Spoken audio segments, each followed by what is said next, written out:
Capítulo 8. Treva e sofrimento. Completa a comissão de serviço de que Zenóbia se fazia acompanhar, pusemo-nos em marcha, abeirando-nos do vale de treva e sofrimento. A sombra tornava-se, de novo, muito densa e não se conseguia divisar o recôncavo. Frases comovedoras, porém, subiam até nós. Dolorosos ais, blasfêmias, imprecações. Guardava a ideia de que vastíssimo agrupamento de infelizes rebolcava no solo embaixo. Os impropérios infundiam receio. Contudo, os gemidos ecoavam-me angustiosamente na alma. Certo, os demais companheiros experimentavam análogas emoções, porque a irmã Zenóbia tomou a palavra esclarecendo.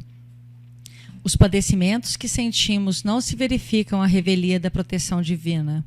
Incansáveis trabalhadores da verdade e do bem visitam seguidamente estes sítios, convocando os prisioneiros da rebeldia à necessária renovação espiritual. No entanto, retraem-se eles, revoltados e endurecidos no mal. Lamentam-se, suplicam e provocam compaixão. Raramente alguns deles nos ouvem o apelo. Às vezes, intentamos impor-lhes o bem. Entretanto, quando retirados compulsoriamente do vale tenebroso, acusam-nos de violentadores e ingratos, fugindo ao nosso contato e influenciação. Embora o triste conteúdo da notificação, Zenóbia nola fornecia, inflamada no espírito de serviço, a julgar pelo bom ânimo que transparecia de seus gestos e palavras. A negação deles, continuou a orientadora, não é motivo para qualquer negação de nossa parte. Lembremo-nos de que o esforço da natureza converte o carvão em diamante. Trabalhemos em benefício de todos os necessitados, procurando para o nosso espírito o divino dom de refletir os supremos desígnios. Façam-se as obras da vida não como queremos, mas como o Senhor determine. Grande é a beneficência do Pai para conosco. Repartamo-la em serviço de fraternidade e esclarecimento na harmonia comum. Em seguida, 10 cooperadores, obedecendo-lhes as ordens, acenderam focos de intensa luz. Contemplamos então, sensibilizados e surpresos, monstruoso quadro vivo. Vasta legião de sofredores cobria o fundo, um pouco abaixo de nossos pés. A rampa que nos separava não era íngreme, mas compacto e enorme o lamaçal. Em face da claridade brusca, muitas vozes suplicaram socorro, em frases angustiosas que nos cortavam a alma. Outras, porém, faziam-se ouvir diferentes, vociferavam blasfêmias, ironias, condenações. Recomendou Zenóbia, por necessária ao êxito de nossos trabalhos, nos congregássemos todos em grupo exclusivo, de modo a infundir respeito e temor nas perigosas entidades que ali se misturavam aos infelizes, acrescentando: os adeptos da revolta e do desespero encontram-se igualmente aqui, compelindo-nos à severa atividade defensiva. São pobres desequilibrados que tentam induzir todas as situações à desarmonia em que vivem. Em seguida, solicitou ao padre Hipólito dirigisse apelo geral em nome do Senhor às vítimas do infortúnio para que considerassem a necessidade da transformação íntima. O ex-sacerdote abriu o pequeno manual evangélico que carregava consigo e leu, na relação do apóstolo Lucas, a parábola do homem rico que se vestia de púrpura, em regalada existência, enquanto o mendigo chaguento lhe batia debalde à porta da sensibilidade. Pronunciou alta e pausadamente todos os versículos desde o número 19 ao 31, no capítulo 16. Logo após, enchendo o expressivo silêncio, destacou a sentença: lembra-te de que recebeste os teus bens em tua vida, constante do versículo 25, e dispunha-se ao comentário quando certos gritos blasfematórios chegaram até nós, ameaçadores e sarcásticos. Fora, fora, abaixo as mentiras do altar. Ataquemos de vez o padre. Estamos bem, somos felizes, não pedimos auxílio algum, não precisamos de arengas. Temos aqui o nosso céu, vão para os infernos. Os adversários gratuitos de nossa atuação não se limitaram ao vozerio perturbador. Bolas de substância negra começaram a cair ao nosso lado, partindo de vários pontos do abismo de dor. As redes, exclamou Zenobia, dirigindo-se a alguns colaboradores. Estendam as redes de defesa, isolando-nos do agrupamento. As determinações foram cumpridas rapidamente. Redes luminosas desdobraram-se à nossa frente, material esse especializado para o momento, em vista da sua elevada potência magnética, porque as bolas e setas que nos eram atiradas detinham-se aí paralisadas por misteriosa força. A diretora da casa transitória, afeita a ocorrências iguais àquela, fornecia-nos belo exemplo de firmeza e serenidade. Após organizar a defensiva, fez sinal ao pregador para que falasse, e o padre Hipólito, sobrepondo-se aos ruídos e insultos, iniciou o comentário com empolgante acento. Irmãos, que vos prepareis para a recepção da luz divina é o nosso desejo fraternal. Reúnem-se aqui várias centenas de infortunados companheiros em precárias condições espirituais. De alma esfrangalhada pela dor, vencidos de aflição, suportando inomináveis padecimentos, entregai-vos muita vez ao desalento, à rebeldia e ao desespero. Perturbada e desditosa, vossa mente não sabe senão fabricar pensamentos de angústia destruidora. Alegais que as forças divinas vos esqueceram no vale fundo das trevas e de negação em negação transformai-vos gradativa e naturalmente em perigosos gênios da sombra e do mal, personificando figuras diabólicas e assediando indistintamente as obras edificantes dos mensageiros do Pai. Cruéis perversões interiores modificam-vos o aspecto fisionômico. Não vos assemelhais às criaturas humanas que fostes, repletas de dons divinos, e sim a imagens vivas das regiões infernais, infundindo compaixão aos bons, receio e pavor aos mais tímidos. Na lastimável posição mental a que vos conduzistes, e na qual muitos de vós outros perseverais apaixonadamente, sois tão autênticos demônios da perversidade e do crime, que nem mesmo as vergastadas da dor conseguem modificar a boca disforme. Entretanto, sois nossos irmãos mais infelizes, aleijados do sentimento e do raciocínio, perdidos em dolorosos desertos da ignorância, não por falta de amor da providência celeste, mas pela própria imprevidência no descaso com que recebestes na terra todas as oportunidades de ascensão à esfera superior do Espírito Eterno. Por mais que nos expulseis de vossas congregações de sofrimento, nunca escasseará para convosco nossa sincera comiseração. Visitaremos a paisagem sinistra dos abismos quantas vezes se façam necessárias. Nunca nos cansaremos de proclamar a misericórdia excelsa do Pai, e jamais se mobilizará a nossa mão fraterna no sublime serviço da semeadura do bem e da verdade. As palavras injuriosas que ouvíamos antes desapareceram pouco a pouco. A franqueza de Hipólito triunfara. O pregador falava com ardorosa eloquência e, possuído de angélicos pensamentos, todo ele irradiava luz.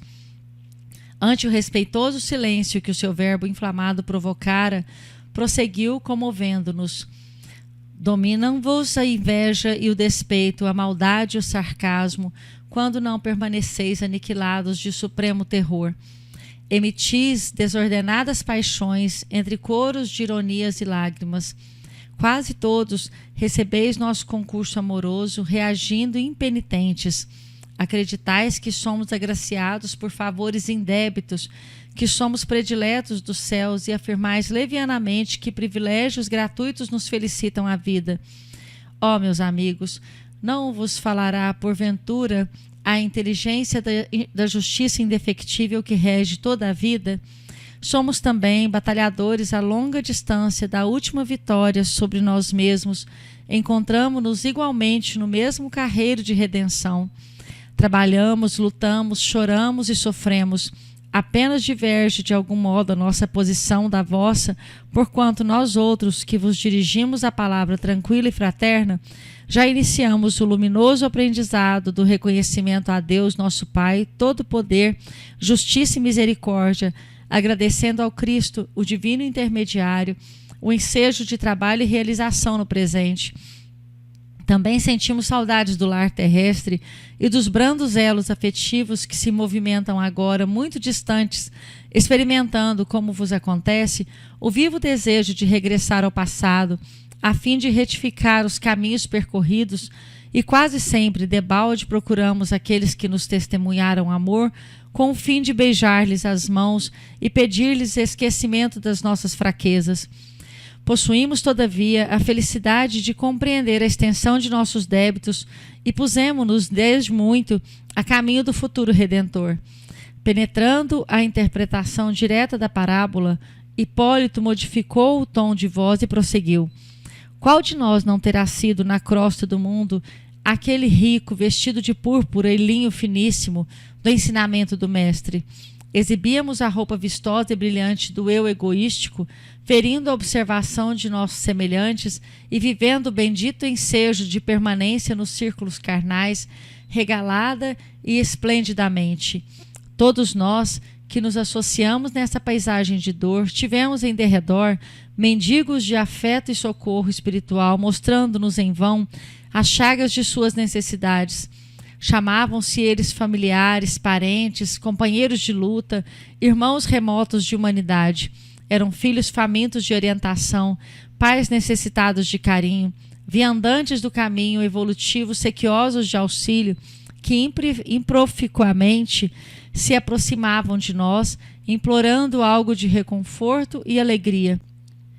Em geral, lembrávamo-nos sempre tarde de suas feridas interiores, indiferentes ao menosprezo da oportunidade sublime que nos fora concedida para ministrar-lhes o bem.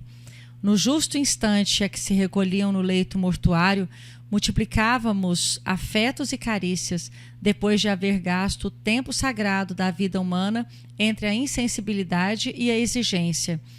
Desejavam os mais pobres que nós alguma coisa das migalhas de nosso permanente banquete de conhecimentos e facilidades, frequentavam-nos a companhia quais crianças necessitadas de iluminação e ternura, e os próprios cães se inclinavam para eles, tomados de natural simpatia. Nós, porém, envaidecidos das próprias conquistas, encarcerados em clamorosa apatia, amontoávamos expressões de bem-estar, crendo-nos superiores a todas as criaturas integrantes do quadro de nossa passagem pela carne. Prisioneiros de nossas criações inferiores, a morte precipitou-nos no despenhadeiro purgatorial, semelhante ao tenebroso inferno da teologia mitológica. Envelhecida e rota a veste rica da oportunidade, ao término do curso de aprimoramento espiritual no educandário terrestre, somos por vezes mais pobres que o último dos miseráveis que nos batiam, confiantes à porta do coração e para os quais poderíamos ter sido beneméritos doadores da felicidade.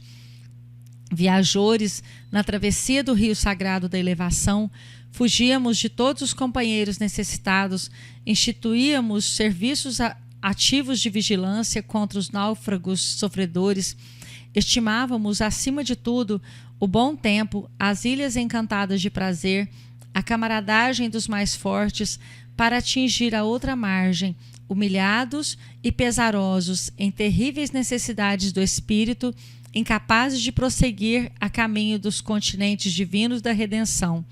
Sejamos razoáveis, meus irmãos, reconhecendo que esse inferno é construção mental em nós mesmos. O estacionamento, após esforço destrutivo, estabelece clima propício aos fantasmas de toda sorte, fantasmas que torturam a mente que os gerou, levando-a a pesadelos cruéis. Cavamos poços abismais de padecimentos torturantes pela intensidade do remorso de nossas misérias íntimas. Arquitetamos penitenciárias sombrias com a negação voluntária ante os benefícios da providência. Desertos calcinantes de ódio e malquerença estendem-se aos nossos pés, seguindo-se as jornadas vazias de tristeza e desconsolo supremo. Semelhamo-nos a duendes vagabundos da inquietação e do desalento, pela amargura do que fomos e pela dificuldade quase invencível na aquisição dos recursos para o que devemos vir a ser. De um lado, a falência gritante, do outro, o desafio da vida eterna. Como o rico infeliz da parábola, todavia, sabemos que muitas de nossas vítimas de outro tempo escalaram altas posições no campo hierárquico da eternidade, que muitos daqueles mendigos de carinho da estrada humana foram conduzidos a fontes da maravilhosa sabedoria e do inesgotável amor, e assim, por que não impetrarmos o concurso de suas bênçãos intercessórias? Por que não dobrarmos humildemente a cerviz, considerando os desvios do passado, a fim de recebermos a sublime e indispensável cooperação do presente? Sabemos, amigos, que muitos de vós outros padeceis atormentados a devoradora sede da água viva do Espírito imortal, que aflitos e desanimados, neste vale de sombras, desejaríeis romper todos os obstáculos para a recepção de uma gota apenas do líquido precioso prometido por Jesus aos sedentos que a ele se devotassem de boa vontade.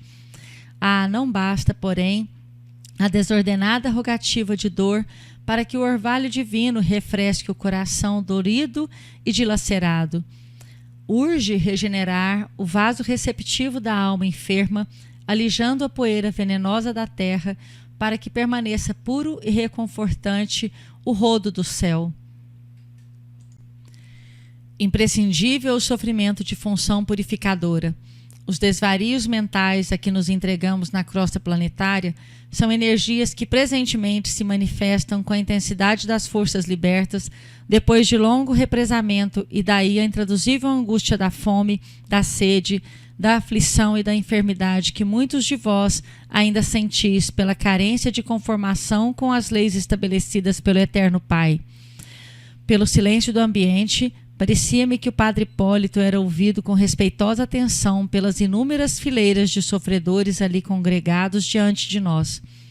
Após ligeira interrupção, continuou o pregador bem inspirado. Nenhum de nós outros, os que apelamos para a vossa renovação, encontrou até agora a residência dos anjos. Somos companheiros em cujo coração palpita plena a humanidade com os seus defeitos e aspirações. Compreendemos, contudo, vosso tormento consumidor e trazemos a todos o convite de renúncia aos impulsos egoísticos, concitando-vos ainda ao reconhecimento devido ao Senhor e à penitência pelos nossos erros voluntários e criminosos do passado. Agradeçamos a misericórdia divina e, reunidos, peçamos ao Cristo entendimento de sua vontade sublime e sábia, com a precisa força para executá-la onde estivermos. Não roguemos, como o rico enganado da narração evangélica, qualquer vantagem para o nosso individualismo ou para o círculo pessoal de nossos interesses particulares, mas sim a compreensão, suficiente compreensão dos deveres que nos cabem na atualidade menos venturosa, de acordo com as suas diretrizes salvadoras. E cheios de confiança nova, aguardemos o porvir em que a terra, nossa grande mãe, nos oferecerá generosa outras ocasiões fecundas de aprender e resgatar, santificar e redimir.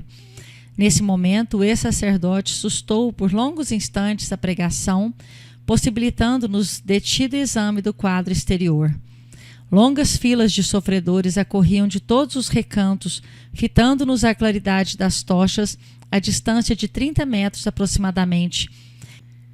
Estendiam-se em vasta procissão de duendes silenciosos e tristes, parecendo guardar todas as características das enfermidades físicas trazidas da crosta no campo impressivo do corpo astral. Viam-se ali necessitados de todos os tipos, aleijões, feridas, misérias exibiam-se ao nosso olhar, constringindo-nos os corações. Muitos deles, ajoelhados, talvez na suposição de que fôssemos embaixadores do celeste poder em visita ao purgatório desditoso, mantinham-se em posição de supremo respeito, embora deixando transparecer na face angustiada indescritíveis padecimentos. De olhos ansiosos, falavam sem palavras do intenso e secreto desejo de se unirem a nós, entretanto, algo lhes coibia a realização. Semelhavam-se a prisioneiros suspirando pela liberdade. Por que não corriam ao nosso encontro? Por que não se ajoelharem junto de nós em sinal de reconhecimento sincero a Deus? Desejando penetrar a causa daquela imobilidade compulsória, compreendi sem maiores esclarecimentos o que se passava. Entre a multidão compacta e nós outros, cavava-se profundo fosso, e onde surgiam possibilidades de transposição mais fácil, reuniam-se pequenos grupos de entidades que se revelavam por sinistra expressão fisionômica. Não podia abrigar qualquer dúvida.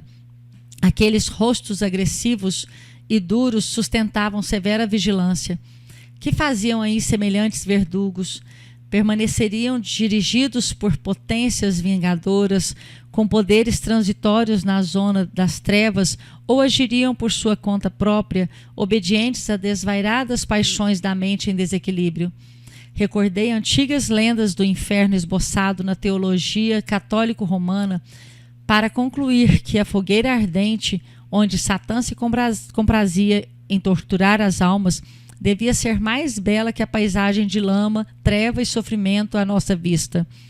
Recolhi, porém, o fio das considerações desnecessárias ao momento, compreendendo que o minuto não comportava divagações por exigir contribuição ativa. Prolongando-se a pausa do pregador, uma criatura de rosto patibular gritou em meio de gestos odiosos: "Não pedimos exércitos de salvação, fujam daqui!" Bastou isolada manifestação para que outras expressões de desagrado explodissem. Não desejamos redimir coisa alguma. Nada devemos. Interessam-nos o culto sistemático do ódio, a revolta contra os deuses insensíveis, o movimento de resistência à repugnante aristocracia espiritual. Morram os pregoeiros da virtude falsificada, caiam os oportunistas de além-túmulo. Viva o nosso movimento de destruição contra a velha ordem dos senhores e dos escravos. Depois das ruínas edificaremos um mundo novo. O menzarrão hirsuto, com todas as particularidades de um gigante, avançou até a borda do fosso. No outro lado, fez significativo gesto de provocação e perguntou bradando: "Calou-se o realejo do padre?" Riu-se diabolicamente e continuou: "Perdem tempo, estão redondamente enganados. Também temos programa e também sabemos querer. Onde está o Deus que nos prometeram? Tem, porventura, o mapa do céu? Nossos ídolos agora estão quebrados. Somos filhos do desespero, tentando reorganizar a vida no deserto que nos defronta. Voltaremos acaso à ingenuidade primitiva, a ponto de acreditar novamente em mentiras religiosas?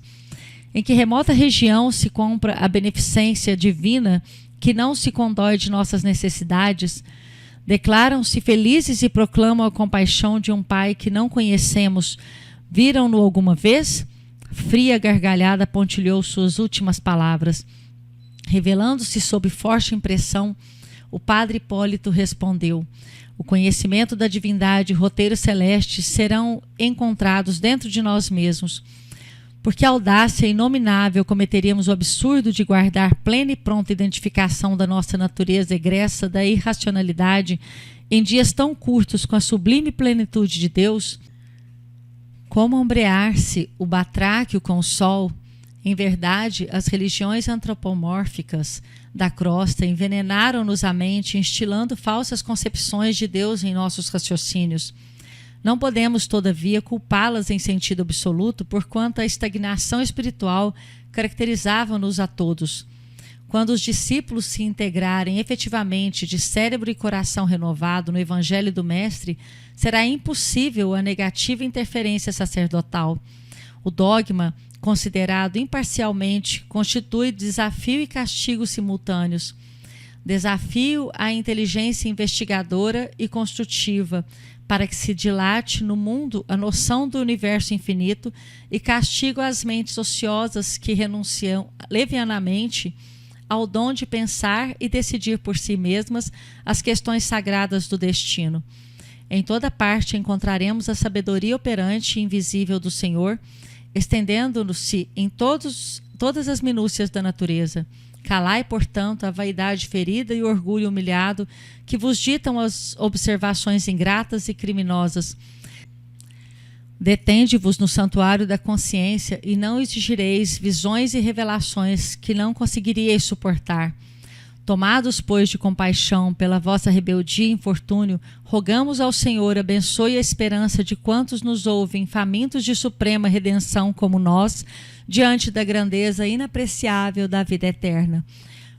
Para outro público, as palavras do ex-sacerdote seriam vivas e convincentes, mas as entidades endurecidas e perversas para quem foram proferidas mostraram-se frias e insensíveis. Fizeram-se ouvir outras vozes em sinistro coro: basta, basta, fora, fora. Todavia, entre aqueles que nos seguiam atenciosamente o serviço, contemplamos inúmeros rostos angustiados, revelando o pavor que os companheiros lhes causavam. Aumentara-se-lhes o número. Verifiquei, porém, que não havia ali uma só criança, apenas adultos, jovens e velhos de todos os aspectos. Notava-se que a dissertação de Hipólito lhes fizera enorme bem. Muitos deles vertiam pranto copioso, contudo, impropérios e maldições cruzavam o espaço. Os malfeitores impenitentes não nos toleravam a presença e cada qual era mais fértil nas ironias selecionadas com o fim de despertar humorismo sarcástico e desprezo na desventurada assembleia. A princípio, impulsos de reação afloraram-me no espírito surpreso. Não seria conveniente que nos organizássemos contra semelhante malta de criminosos? Não seria melhor saltar o óbice visível e arrebatar-lhes as vítimas indefesas? A nosso favor, contávamos com a volitação fácil, e as noções de caridade avivavam-me justificado instinto de reação. Perante nós, a algumas dezenas de metros, viam-se mulheres desfiguradas pela dor, velhos e moços esquálidos e abatidos. Ninguém fugia ao doloroso aspecto de supremo infortúnio. Semelhavam-se a cadáveres em retorno inesperado à vida depois de longa permanência no túmulo. Pensamentos de revolta cruzavam-se-me no cérebro. Por que razão o padre Hipólito não respondia à altura? Por que não punir aqueles sicários da sombra que denunciavam refinada cultura intelectual e vigorosa inteligência? Não possuíamos suficiente poder para a repressão necessária? O assistente Jerônimo, percebendo-me o perigoso estado da alma, aproximou-se cautelosamente de mim e falou discreto: André, extingue a vibração da cólera injusta. Ninguém auxilia por intermédio da irritação pessoal. Não assumas papel de crítico. Permanecemos aqui na qualidade de irmãos mais velhos no conhecimento divino, tentando socorro aos mais jovens, menos felizes que nós. Revistamo-nos de calma e paciência. Responder a insultos descabidos é perder valioso tempo na obra de confraternização ante o Eterno Pai. Hipólito não pode duelar verbalmente, nem a irmã Zenóbia autorizaria qualquer violência a estes infortunados, sob pena de relegarmos ao esquecimento sublime oportunidade de praticar o verdadeiro bem.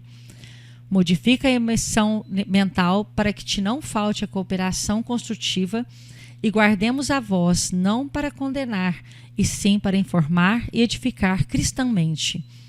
Reajustei o campo emotivo, rogando a Jesus me conferisse forças para olvidar o homem velho que gritava dentro de mim. Com a invocação ao plano superior, através da súplica, instantânea compreensão brotou-me na consciência. Em verdade, como interpretar investidas de criaturas já de si mesmas tão desventuradas? Antes de tudo, necessitavam de amparo e compaixão. Não haviam recebido ainda, como acontecera a nós outros, a bênção da fé viva, da conformação aos desígnios da lei eterna, do reconhecimento das próprias necessidades interiores por incapacidade espiritual. Blasfemavam e riam sarcásticas, desprezavam as dádivas da providência, injuriavam o mestre, esqueciam todas as considerações referentes à ordem divina e ao respeito humano. Quem éramos nós para convertê-las inopinadamente, se o próprio Senhor lhes tolerava, paciente e amigo, as palavras torpes sem represálias individuais? Não lhes bastaria a limitação lamentável a que se entregavam? No círculo estreito do sofrimento e acoimados pelo desespero, não ultrapassavam a esfera de sensações grosseiras e intentavam inutilmente combater o bem. Verdade é que doía vê-los oprimindo míseras entidades que se ajoelhavam sob nosso olhar, implorando ajuda e libertação. Entretanto, razões ponderáveis existiriam justificando a ligação entre algozes e vítimas, razões que me escapavam naturalmente na hora em curso. Modificaram-se minhas apreciações do primeiro instante. Tomado de súbita piedade, notei que, ao serenarem as ironias dos maus e observando talvez que não transpunhamos o obstáculo em serviço de libertação, pintava-se na fisionomia dos sofredores confessos a mais pungente ansiedade. Pobre velhinha que me pareceu desassombrada na fé, examinando os terríveis fatores circunstanciais, estendeu-nos os braços esqueléticos e, na sua antiga concepção religiosa, suplicou-nos: Santos mensageiros de Deus, nosso Pai, dignai-vos retirar-nos do purgatório. Estamos torturados pelo fogo dos remorsos e pelos demônios que nos cercam. Por piedade, salvai-nos. Fortes soluços interceptavam-lhe a voz, todavia a venerável anciã continuou: Nossas faltas mal pagas na terra uniram-nos aos espíritos perversos do abismo. Somos pecadores necessitados da purgação, mas não nos abandoneis à nossa própria sorte. Ajudai-nos em nome de Jesus, por quem vos suplicamos a graça da salvação. Errei muito, é verdade. Entretanto, meu espírito arrependido implora proteção. Sei que não mereço o descanso do paraíso, mas, ó emissários do céu, por quem sois, concedei-me recursos para resgatar minhas dívidas. Estou pronta. Procurarei aqueles a quem ofendi durante a vida terrestre, a fim de humilhar-me e pedir perdão. De mãos postas, a fitar-nos angustiosamente, concluía: Não me desampareis, não me desampareis. Mudou-se de algum modo o quadro. A valorosa pedinte encorajou os demais companheiros de infortúnio. Pelos méritos de São Geraldo de Magela, gritou um infeliz, revelando sua antiga condição de católico romano: Libertai-nos daqui, salvai-nos do torvelinho infernal, socorrei-nos por amor de Deus. Destacando-se umas das outras, as súplicas proferidas evidenciavam a presença de adeptos de variados credos religiosos conhecidos na crosta, e os espiritistas não faltavam no triste concerto. Determinada senhora de porte respeitável, cabelos revoltos e fungas chagas no rosto, deprecou chorosa: Espíritos do bem, auxiliai-me. Eu conheci Bezerra de Menezes na terra, aceitei o espiritismo. No entanto, ai de mim, minha crença não chegou a ser fé renovadora. Dedicava-me à consolação, mas fugia à responsabilidade. A morte atirou-me aqui, onde tenho sofrido bastante as consequências do meu relaxamento espiritual. Socorrei-me por Jesus. De todos os recantos soavam apelos comovedores. Jamais esquecerei a inflexão das palavras ouvidas. Jovens e velhos, homens e mulheres, em deploráveis condições, prostrados a reduzida distância, respeitosos e confiantes, em virtude das luzes que acendêramos dentro da noite triste, imploravam o socorro divino, tratando-nos com extrema veneração, como se fôramos legítimos expoentes de santidade. Quando os rogos cresceram, partindo de tantas bocas, os verdugos empunharam látegos sinistros, espalhando vergastadas quase que indiscriminadamente. A maioria dos pobres que se mantinham genuflexos debandou, em passos tão apressados quanto lhes era possível, regressando aos ângulos sombrios do vale fundo. Alguns, porém, suportavam os golpes heroicamente, prosseguindo de joelhos e contemplando-nos ansiosos. Indicando-nos sarcástico, certo perseguidor vociferou estentoricamente: Estão vendo? São benfeitores de gravata, não se atiram à luta em favor de ninguém, ensinam com lábios, mas no fundo são mensageiros do inferno, insensíveis e duros, como estátuas de pedra. Nenhum deles ousa atravessar a barreira para prestar-vos assistência e socorro. Seguiram-se gargalhadas tão escarnecedoras que todo o meu sentimento de repulsa humana aflorou de súbito. Onde estava que não reprimia o provocador? Por que não puni-lo devidamente? Abeirava-me de pleno desequilíbrio mental, quando a irmã Zenóbia, temendo talvez pela nossa reação, se voltou tranquila e recomendou: Amigos, conservemo-nos em calma para o trabalho eficiente. Ninguém se conserva neste abismo de dor sem razão de ser. e possivelmente convicta da necessidade de argumentação mais firme para demover-nos, acrescentou: que seria do cristianismo se Jesus abandonasse o madeiro do testemunho a meio caminho, a fim de entrar em pugilato com a multidão? Permanecemos aqui em tarefa consoladora e educativa, não esqueçamos. O serviço de punição dos culpados virá de mais alto. A referência despertou-nos de pronto para o caráter elevado da investidura. As almas efetivamente superiores possuem o dom de projetar-nos o espírito em zonas sagradas da vida, reintegrando-nos na corrente inspiracional das forças divinas que sustentam o universo. A hora não comportava qualquer dissertação mais longa a respeito das obrigações que deveríamos desempenhar. Sem perda de tempo, a diretora da casa transitória entrou em combinação com os auxiliares que havia trazido, desenrolando extenso material socorrista. Iam as providências em meio, quando vários grupos de infelizes tentaram vencer o obstáculo, ansiosos por se reunirem a nós outros. Mas os verdugos, agindo solertes, golpeavam-nos cruelmente, empenhando-se em luta para precipitá-los ao fundo do fosso tenebroso, do qual fugiam as vítimas tomadas de visível terror. Ativa, delicada, Zenóbia determinou que fossem lançadas faixas luminosas de salvação ao outro lado, no propósito de retirarmos o número possível de sofredores de tão amargurosa situação. Todavia, a ordem seguiu-se de odiosa represália. Os gênios diabólicos fizeram-se mais duros. Acorreram míseras almas aos magotes, buscando agarrar-se às extremidades resplandecentes descidas na margem oposta como bordos de acolhedora ponte de luz. No entanto, multiplicaram-se golpes e pancadas. Entidades perversas, em grande número, continham os aflitos prisioneiros, impedindo-lhes o salvamento com manifesto recrudescimento de maldade.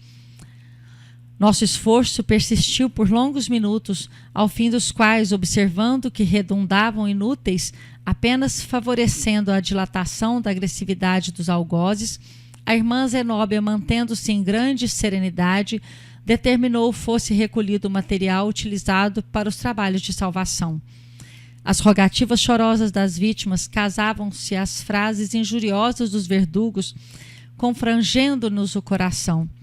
Após a recomposição do material improficuamente utilizado, a devota orientadora acenou para um servidor que lhe trouxe pequenino aparelho destinado à ampliação da voz e falou pausadamente na direção do abismo.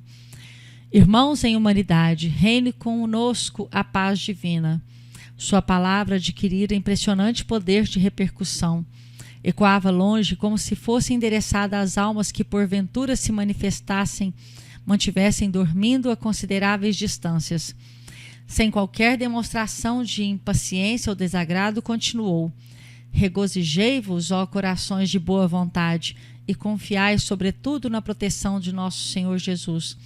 Dilaceram-nos vossas dores, tocam-nos de perto as incompreensões e sofrimentos a que vos entregastes, apartados da lei divina, e se não atravessamos o vosso fosso negro, na tentativa suprema de salvar-vos temporariamente do mal, é que somos igualmente companheiros de luta sem imunidades angélicas, detentoras de possibilidades limitadas no amparo aos semelhantes.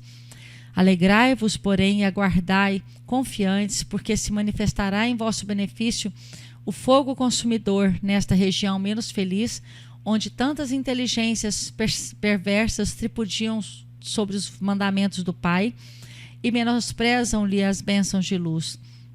Amanhã mesmo demonstrar-se-á o supremo poder. Fez pequena pausa e prosseguiu. Faz mais de um lustro que a casa transitória de Fabiano persevera nessas zonas de treva e sofrimento, convocando almas perdidas ao aproveitamento da bendita oportunidade do recomeço, através do trabalho dignificador, em cujas bênçãos há sempre recursos de apagar as manchas do pretérito, regenerando-se os caminhos do porvir. Há cerca de 2000 anos ensinamos o bem e a verdade, preparando corações para o futuro redentor. Se é inegável que muitos irmãos se valeram de nosso concurso humilde, aceitando o remédio para a restauração, a maioria de vós outros sempre nos fugiu a influência, desdenhando-nos o socorro, abjurando-nos a colaboração, desprezando-nos os serviços, favorecendo a discórdia e a perseguição e oferecendo-nos obstáculos de toda sorte. Entretanto, meus amigos, o pouso de Fabiano ainda se coloca a vosso dispor até amanhã durante as primeiras horas. Ante a grave inflexão daquela voz e considerando talvez o teor do aviso, calaram-se as bocas pervertidas e desequilibradas. Os mais perversos passaram a contemplar-nos entre o receio e a interrogação. Depois de curto intervalo, Zenóbia prosseguiu fundamente emocionada. Não lutamos corpo a corpo com a ignorância audaciosa e infeliz, porque a delegação que o mestre nos confiou traça-nos deveres de amor e não de porfia. Fomos designados para ministrar o bem e lamentamos que irmãos horrivelmente desventurados nos ofereçam resistência, mergulhando-se no pântano da revolta pessoal. Não temos, porém, qualquer palavra condenatória. Os que tentam escapar às leis eternas são bastante infortunados por si mesmos. Amarga ser-lhes-á a colheita da triste semeadura. Gastarão um longo tempo extraindo espinhos envenenados, introduzidos por eles próprios ao coração. Por que combatê-los se estão vencidos desde o primeiro repto à divindade? Por que torturá-los se permanecem perseguidos pelos fantasmas criados pela própria rebeldia e insensatez? O poderoso Senhor, porém, que ama os justos e retifica os injustos, fará com que amanhã surja neste céu a tempestade renovadora. O asilo de Fabiano receberá criaturas de boa vontade dentro das horas próximas.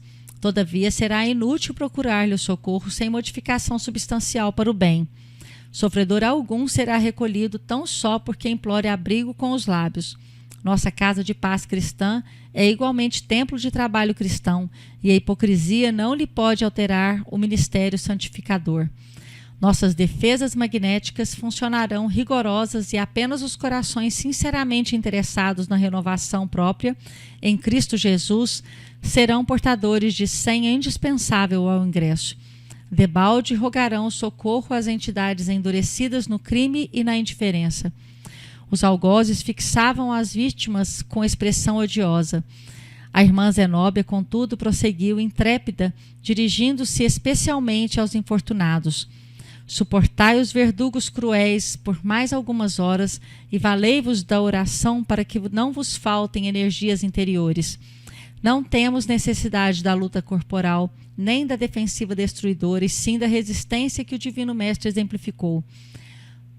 Tolerai os inimigos gratuitos do bem, desesperados e infelizes, que nos perseguem e maltratam, orando por eles, porque o poder renovador se manifestará, convidando por intermédio do sofrimento a que se arrependam e se convertam. Em seguida, expressando otimismo e felicidade nos olhos lúcidos, a orientadora ergueu comovente súplica pelos habitantes do abismo, a qual acompanhamos com lágrimas de emoção. Semblantes angustiados seguiam-nos atentos na outra margem, enquanto os impenitentes adversários da luz guardavam silêncio. Entre mentes, os encarcerados na dor continuaram implorando auxílio, mas atendendo às determinações da irmã Zenóbia, apagamos as luzes, pondo-nos de volta. De outras vezes, ao término dos incidentes que me surpreendiam, eu conservava uma imensidade de indagações no cérebro ágil e curioso. Agora, todavia, regressava tristemente. A extensão da luta compungia meu ser. Os padecimentos da ignorância, de fato, não tinham limites e todo abuso do livre-arbítrio individual encontrava punição espontânea nas leis universais. Certo, em diferentes lugares, outros abismos como aquele estariam repletos de vítimas e verdugos. Também eu guardava no vaso do coração todos os ressaibos das vicissitudes humanas. Também eu sofrera muito e havia feito sofrer. Reminiscências vigorosas da existência carnal jaziam vivas em mim. De alma voltada em silêncio para o Cristo de Deus, meditei sobre a grandeza do seu sublime sacrifício e pensando nos cruéis perseguidores e nos pobres perseguidos do vale escuro, perguntava ao Senhor na intimidade do coração frágil e oprimido: por quem deveria eu chorar mais intensamente?